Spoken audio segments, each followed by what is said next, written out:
بارك له محمد محمد. اللهم صل على محمد.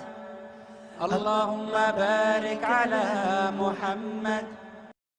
نحمد ونصلي على رسوله الكريم أما بعد. أعوذ بالله من الشيطان الرجيم. بسم الله الرحمن الرحيم. اللهم صل على محمد وعلى آل محمد وعلى آل إبراهيم إنك حميد مجيد. اللهم بارك على محمد وعلى آل محمد كما باركت على آل إبراهيم إنك حميد مجيد. رب اشرح لي صدري ويسر لي أمري واحلل عقدة من لساني يفقهوا قولي. میرے دینی عزیز ساتھیو، السلام علیکم ورحمۃ اللہ وبرکاتہ. الحمدللہ. سورہ التوبہ چیپٹر نمبر 9 ورس نمبر 24. قل ان کان ابآءکم وابناءکم واخوانکم وازواجکم وعشیرتکم واموال اقترفتموها وتجارۃ تخشون کسادها ومساکن ترضونها احب الیکم من اللہ ورسولہ وجہاد فی سبیلہ فتربصوا حتی یأتی اللہ بأمرہ واللہ لا یہدی القوم الفاسقین. آپ کہہ دیجئے کہ اگر تمہارے باپ، تمہارے بیٹے اور تمہارے بھائی اور تمہاری بیویاں اور تمہارا وہ خاندان اور تمہارا کمایا ہوا وہ مال جس کی تجارت کی کمی سے تم ڈرتے ہو اور وہ گھر جن سے تم محبت کرتے ہو، اور اگر یہ تمہیں اللہ اور اس کے رسول کی راہ میں جہاد سے زیادہ پیارا ہے تو تم انتظار کرو کہ اللہ تعالیٰ تم پر اپنا عذاب لے آئے. اللہ سبحانہ و تعالیٰ فاسقوں کو ہدایت نہیں دیتا. تو دیکھیں، انسان کو اللہ سبحانہ و تعالیٰ اور اس کے رسول کی محبت کو اگر چیک کرنا ہے تو اس آیات کی روشنی کی طرف دیکھیں. میرے دینی عزیز ساتھیوں، اس آیات میں اللہ سبحانہ و تعالیٰ ہم کو دو ٹوک انداز میں واضح کر دیا ہے کہ شہادت سے کیا مطلب ہے. اگر ہم اور آپ گواہی دیتے ہیں کہ اللہ ایک ہے اور محمد اللہ کے رسول ہیں، تب اب ہمیں چاہیے کہ اس بات کو ہم اچھے سے سمجھیں. تو اس سے یہ پتہ چلتا ہے کہ اللہ سبحانہ و تعالیٰ کی محبت کے بعد رسول اللہ صلی اللہ علیہ وسلم کی محبت ہم پر فرض ہے. تو کیا آج کا جو مسلمان ہے یہ کہہ سکتا ہے کہ میں نے رسول اللہ صلی اللہ علیہ وسلم کو نہیں دیکھا ہے؟ کہہ سکتا ہے، لیکن الحمدللہ پورے یقین اور جذبے کے ساتھ پھر بھی آپ پر ایمان لاتا ہے. تو دیکھیں، مسلمان تو مسلمان، بٹ غیر مسلم بھی لاکھوں کروڑوں سائنٹسٹ بھی ہو کر گئے اور ہے بھی دنیا. تو وہ اپنی کتاب میں یہی لکھتے ہیں کہ دنیا اور آخرت میں سب سے زیادہ کامیاب انسان کوئی ہے تو وہ ہے محمد صلی اللہ علیہ وسلم ہے. وہ اپنی بک میں یہ لکھتے ہیں. تو دیکھیں کیا کردار ہے یہ نبی صلی اللہ علیہ وسلم کی، کیا لائف اسٹائل ہوں گی. اس سے یہ پتہ چلتا ہے کہ نبی صلی اللہ علیہ وسلم کے لیے قرآن خود گواہی دیتا ہے. سورہ احزاب چیپٹر نمبر 33 ورس نمبر 21 میں لَقَدْ كَانَ لَكُمْ فِي رَسُولِ اللَّهِ أُسْوَةٌ حَسَنَةٌ، یقیناً تمہارے لیے رسول اللہ صلی اللہ علیہ وسلم میں اچھا نمونہ ہے. تو کیا ہے؟ یہ سب سے بہترین رول ماڈل ہے، ایک بہترین کردار ہے، ایک بہترین عمل ہے، ایک حیات زندگی ہے اور مکمل ایک عمل ہے. زندگی تو زندگی آپ صلی اللہ علیہ وسلم کے لیے خود صحابہ آپ صلی اللہ علیہ وسلم خود ان کو کیسے گائیڈ کرتے تھے. تو دیکھیں وہ کتنا میتھڈ طریقہ تھا. اسی لیے ہم سب کے دل میں آپ کی محبت ہے، کیونکہ آپ صلی اللہ علیہ وسلم فرمایا ہے وہ شخص جب تک مومن نہیں، جب تک اس کے دل میں اسے اپنی جان، اپنے مال سب سے زیادہ محبوب نہ ہو جاؤ، تو آپ کی اتباع ہمارے لیے فرض ہے کہ اللہ کی توحید کا اقرار کے بعد آپ کی اتباع ہمارے لیے لازم ہے، تبھی ہم اور آپ ایمان کے پہلے حصے کو فالو کر رہے ہیں، سمجھ لو۔ اور پھر ان کے بعد ہمارے لیے سب سے بہترین آئیڈیل جو ہے وہ ہے صحابہ اینڈ صحابیات۔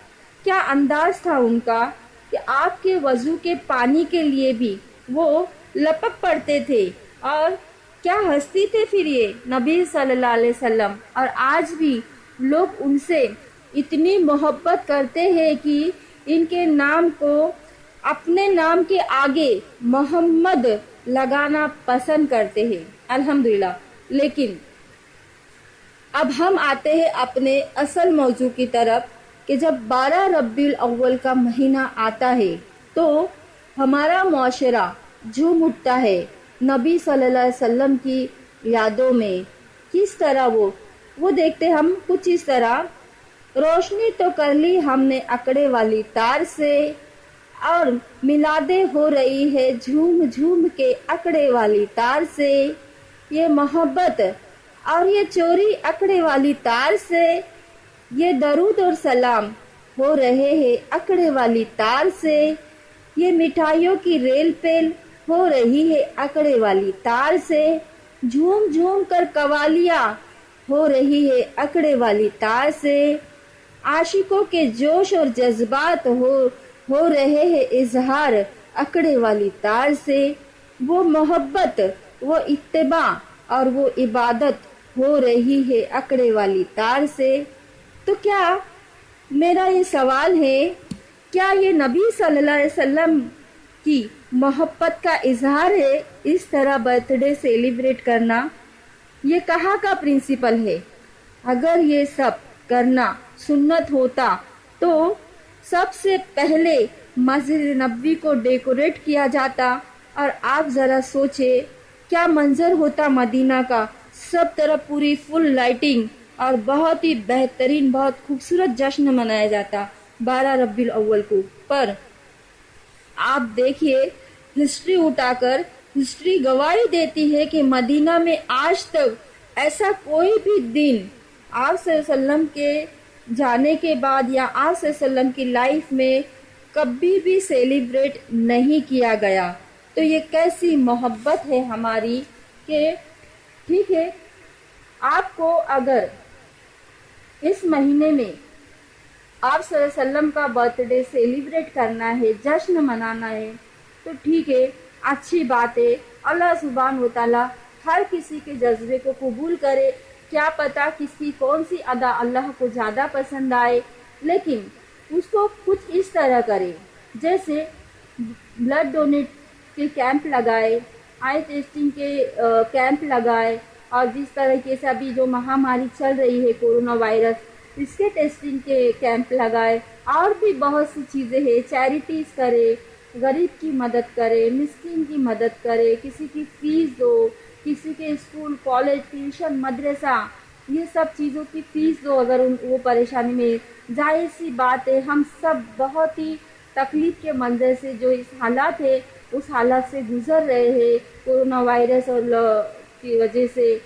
تو دیکھیے کوشش کرے کہ لوگوں کو فائدہ پہنچائے، تو اسلام کو اس طرح پریزنٹ کرو جس طرح میڈیا نے جو نبی صلی اللہ علیہ وسلم کی نیگیٹو امیج کریٹ کی ہے اسے ہم بہترین اخلاق کا مظاہرہ کر کے دور کرے۔ اور رحمت العالمین کا مہینہ ہے تو یہ اس مہینے میں رحمت بانٹیے گا۔ کیونکہ ہم خیر امت ہیں، قرآن اس بات کی گواہی دیتا ہے۔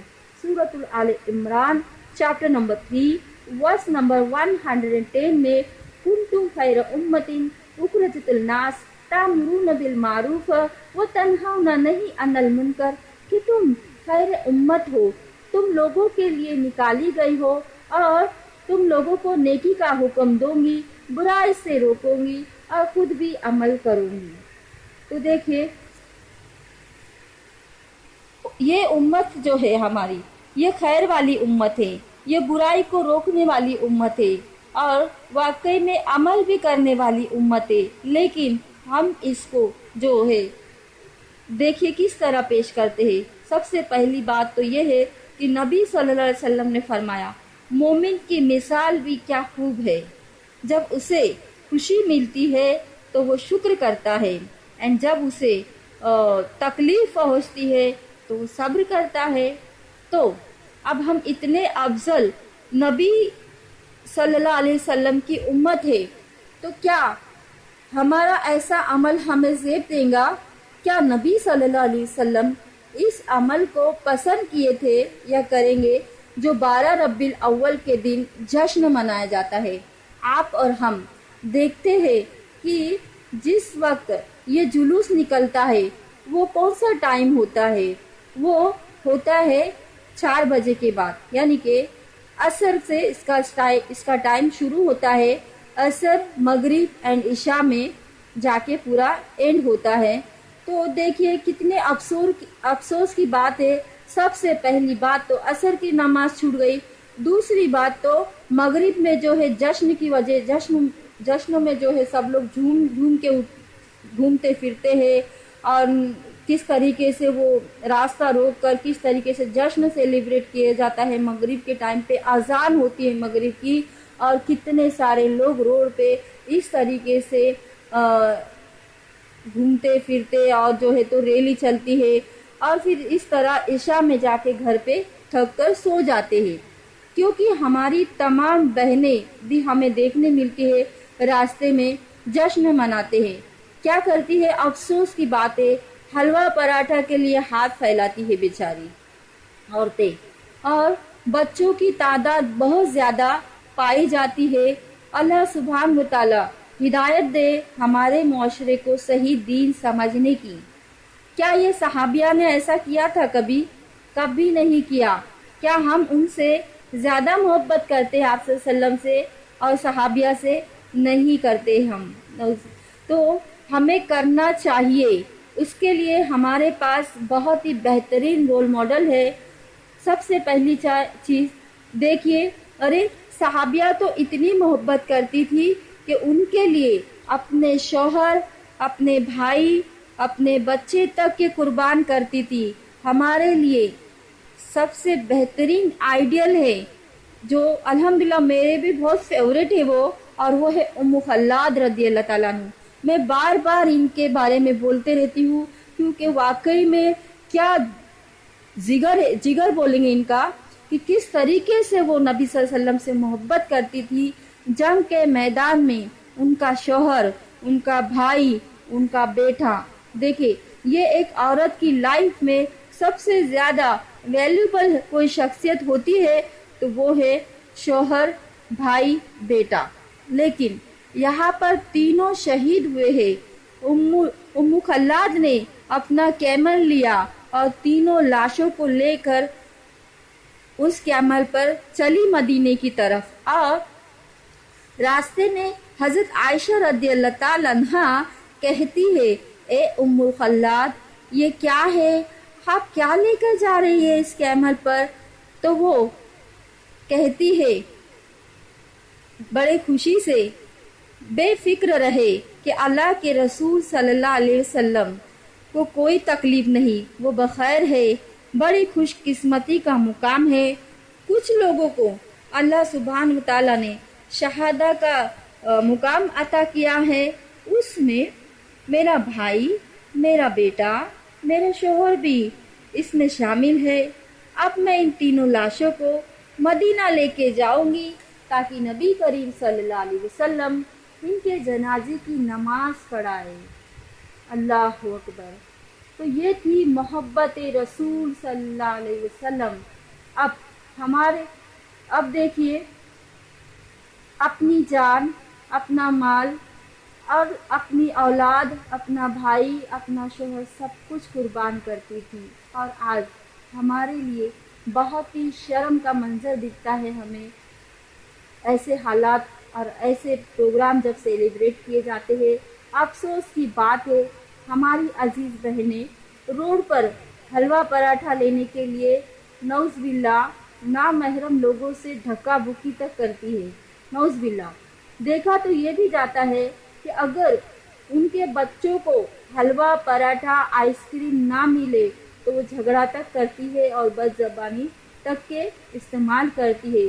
تو دیکھیے کتنا شرمناک منظر ہے یہ، ہماری قوم کا کتنا گھٹیا میسج جا رہا ہے. نعوذ باللہ. اگر اس طریقے سے کوئی اس کام کو کرے تو کیا نبی صلی اللہ علیہ وسلم پسند کیے تھے ایسے کام کو اور کرتے؟ کبھی بھی نہیں. حدیث ہے آپ صلی اللہ علیہ وسلم نے فرمایا جس نے دین میں کوئی نئی چیز ایجاد کی وہ مجھ سے نہیں، کیونکہ دین میں نئی چیز کرنا بدعت ہے اور ہر بدعت گمراہی ہے اینڈ ہر گمراہی جہنم کا راستہ ہے. ہر نبی کا دیکھیے ہر نبی کا ایک حوض ہوگا اور ہمارے نبی صلی اللہ علیہ وسلم کا حوض سب سے بڑا ہوگا، اور اس وقت نبی صلی اللہ علیہ وسلم اپنے امتی کو اپنے ہاتھ سے حوض کوثر پلائیں گے. تب کچھ لوگ ہوں گے جن کو فرشتے آپ کے پاس آنے سے روکیں گے. تب نبی کریم صلی اللہ علیہ وسلم کہیں گے آنے دو، یہ میرے امتی ہے. اس وقت فرشتے کہیں گے نہیں اللہ کے رسول صلی اللہ علیہ وسلم، یہ وہ لوگ ہیں جو آپ کے جانے کے بعد دین میں نئی نئی چیزیں ایجاد کرتے تھے. تب نبی صلی اللہ علیہ وسلم کہیں گے لیسوا منا لیسوا منا، کہ یہ دور ہو جاؤ دور ہو جاؤ. کیا یہ شخص کیا ہے؟ پھر یہ لوگ کیا ہے؟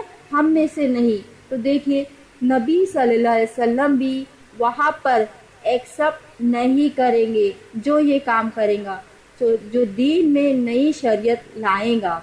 تو جنہوں نے آپ کی پیروی نہیں کی وہ آپ کے حوض کوثر سے بھی اور آپ کی شفاعت سے بھی محروم ہوں گا. تو دیکھیے ہمارا دعویٰ ہے کہ آپ سے محبت ہم کیا ہے 100% کرتے ہیں، پر کام ہمارے سنت کے خلاف ہے، توحید کے خلاف ہے. تو کیسے؟ کیونکہ حکم کیا ملا ہے سورۃ الحشر میں ورس نمبر 7 میں اطیعوا اللہ واطیعوا الرسول، اللہ کی اطاعت کرو اور اس کے رسول کی اطاعت کرو. تو ہو رہا کیا ہے؟ آتی ابا آتی دادا، آتی کیا ابا کی اطاعت ہو رہی ہے اور دادا کی اطاعت ہو رہی ہے ہمارے. تو نعوذ باللہ. خبردار اپنی روش میں سدھار لاؤ، دین کو سمجھو تو سنت اور بدعت کیا ہے سمجھیں گے، ورنہ اللہ نہ کرے ایسا وقت آئے گا کہ اللہ کے سامنے جب کھڑے ہو تو آپ کہو گے ہم نے تو اپنے باپ دادا کو اسی دین پر پایا تھا، یعنی اندھی تکنیک کی. تب اللہ سبحانہ و تعالیٰ کہیں گے ٹھیک ہے تمہارے باپ دادا بے وقوف تھے اور وہ بھی گئے جہنم میں، اور تمہاری بھی جگہ ٹھکانہ جو ہے کیا ہے اب جہنم میں جاؤ. تو ایسا نہ ہو، اللہ کی پناہ. اللہ سبحانہ و تعالیٰ سے دعا ہے کہ اللہ سبحانہ و تعالیٰ ہمیں پورا کے پورا سنت پر عمل کرنے والا اور توحید پر عمل کرنے پر قائم رکھے اور اسی پر ہمارا خاتمہ ہو. آمین. اور شرک اور بدعت سے ہمیں بچائے رکھے. آمین. وآخر دعوانا ان الحمدللہ رب العالمین. السلام علیکم ورحمۃ اللہ وبرکاتہ.